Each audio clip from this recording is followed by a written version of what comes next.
Welcome to the Slop Temple. We pray this video helps. You start by saving what matters. Back up your Google account, photos, and app data so deletion is reversible. Once done, enable developer options and USB debugging to allow commands. Next, power off your device and boot into the bootloader or recovery. This is where you can target system partitions. Make sure your PC recognizes the device, a DB devices, or fast boot devices. That initial access is critical because you cannot delete a system image from within the running Android instance. You now identify the exact partitions holding the Android version, run fastboot getvar, or inspect/dev/block to confirm names. Once verified, use fastboot erase system and fastboot erase vendor to remove that installed version.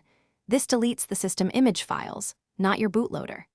If moving to a clean state, format user data and cache to prevent conflicts, but remember this removes user data. Make sure to follow device-specific partition names and watch for error messages indicating locked bootloaders or partition protection. You finish by choosing whether to install a new ROM or restore a factory image.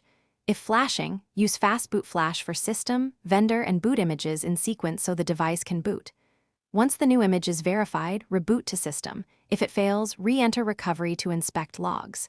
Make sure OEM unlocking was enabled. If not, unlock the bootloader first and accept data wipe.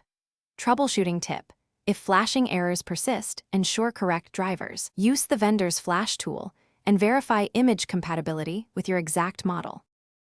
Thanks for watching. Consider subscribing if we helped you.